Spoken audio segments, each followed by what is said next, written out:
TLDR is that maybe after this session, and I'm not working for Claude, not getting paid, just super excited about Claude Code. This will replace all other AIs that you use right now, because it did for me. I'm rarely using ChatGPT, but basically Claude Code is my go-to for anything. And it's not just about coding because I'm not a software engineer, but I do code, but everything from writing, research, strategy, etc. So that's kind of like the premise. I hired AI to create a few slides for you first before I do screen share. So let me, and this is the first time I'm doing this talk and in general just talking about sub-agents. So if things don't make sense or if this is bad, just tell me. I hope you can see my screen. Can you see my screen? Yeah, okay, cool. So I think one of the most important things is that sub-agents topics, or like just in general agents in Claude Code, is connected to context engineering topic. So one of the biggest challenges when you're using AI is the context that AI has, right? And you're like dumping a lot of PDFs, or you have like in Claude, you have these extra files in ChatGPT, etc. So this is kind of like the premise that the sub-agents connecting to multiple MCPs or having extended context will basically solve this issue. For those that never heard the term context engineering, this is all of the context that your business have, that your system have, meaning like your tools, databases, and your domain context. So it's basically like everything that you can combine together in order for AI to bring you a better output, right? So it's not you always saying act as a top software engineer, right? So that's kind of like these days are gone, right? So if this is the first time you're hearing about it, I strongly recommend everyone to just dig deeper into context engineering as a topic. And then Claude Code basically launched a coding agent that lives in your terminal. But then recently they launched sub-agents, which are basically these small AI agents that are delivering certain tasks. They have their own expertise, they have their own context window, they have their own prompts, and then they can use different types of tools that you give them, right? So it's like super, super, super powerful for different use cases. Here are a few reasons why Claude agents make sense. For me, one of the biggest one is that I have ADHD. So for me, it's super cool to have a few things happening at the same time and just like jumping in between these agents. So obviously this is like productivity boost times 10, 20, however you want it. But then of course, there is more. You can take a look, but obviously better context, better expertise. You can share these agents also across your team, and it's simply super cost efficient. So this is almost last slide, and I will go into showing you some real stuff. It's expensive. So it's basically you can start with the $20 Claude subscription, but then immediately you will get into the limitations. So the Claude Code Max is $100, or the higher version with more usage is $200. It's the best $200 that you can spend right now, and I tried many different ones.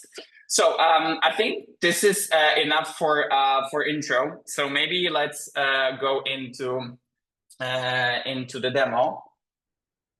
So this is Cursor. I'm still using IDE, which is in my case Cursor, but there are more and more people that are using just terminal. Anyone that's using Windows or Mac have a terminal that like talk with the system.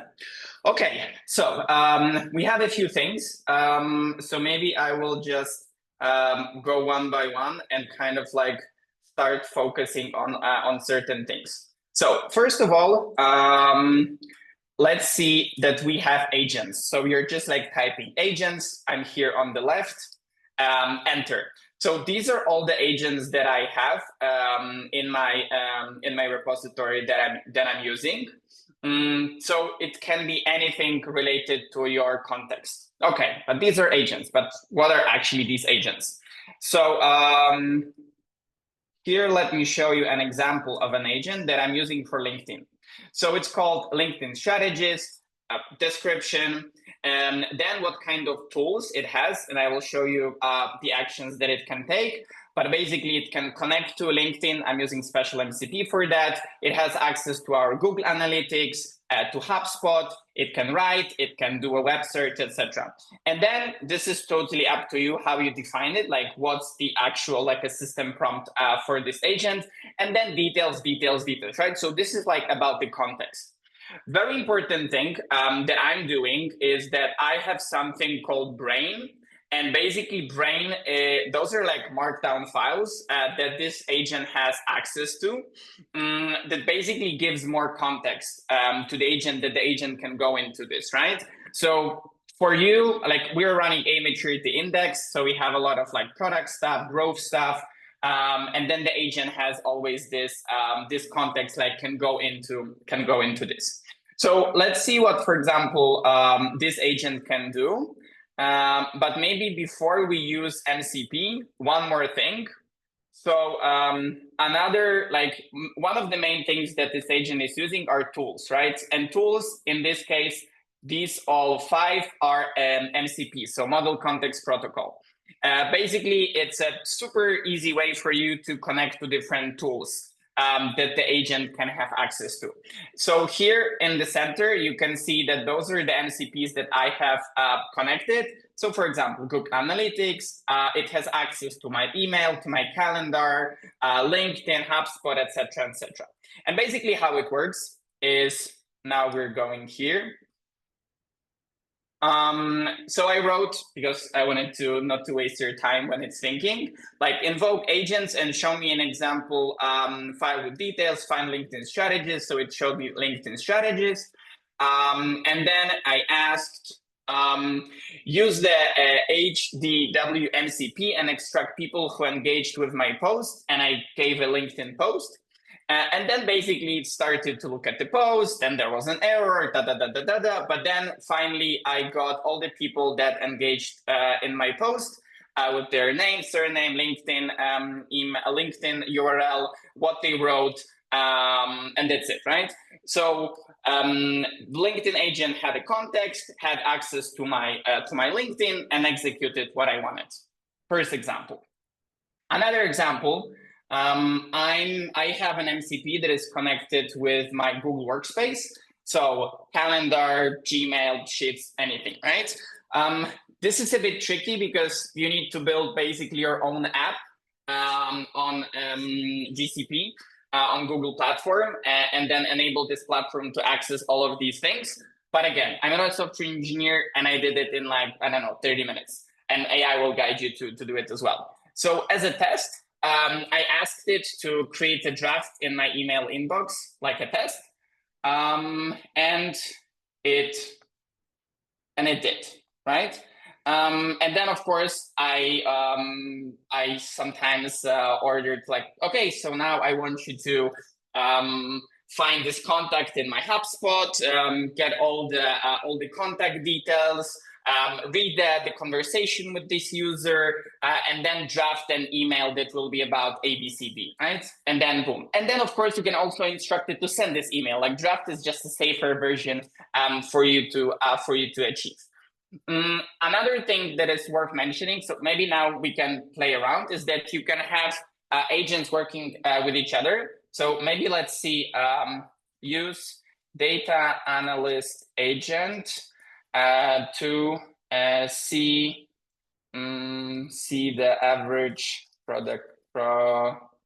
average productivity. Oops.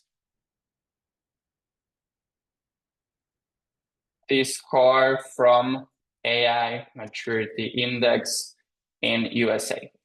So now something will be happening, right? This agent will be invoked.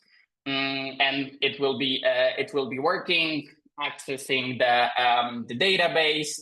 So this is like our specific use case, but as you can see, the data analyst is invoked, analyzing QSA productivity score, right? And now you can see that it's doing the Postgres query to our database, blah, blah, blah, blah, blah, right? It's not perfect. Sometimes things like this happen. There are tools that are trying to move this experience to outside of IDEs like Cursor, and they're building separate platforms that are like controlling Claude Code agents. So something is happening. I'm not a data scientist, but I gave access, and right now here some magic is happening. So maybe in the meantime, we can be like, okay, cool. Now draft post, and then again about AI adoption. And maybe I should actually say using LinkedIn strategy. And then this is going on, right? So I already have 2 agents working. Oh, okay. So we got output. So the average productivity score for our users in the US is 58 out of 100, right? So this was happening. So right now, something is with LinkedIn is happening. And then I can go into another agent to do some magic. So I'm managing most of the day. I'm managing 4 different agents. This is like the maximum that I can handle. I know that people are doing this for more, especially for coding use cases. But yeah, that's I think the biggest unlock of productivity and precision that I had for the past like 3 years using different AI tools that can literally replace, I don't know if all of the AI tools that you're using, but for sure, most of them. So yeah, that's all from my side. I'm more than happy to have a discussion around this or like answering specific questions.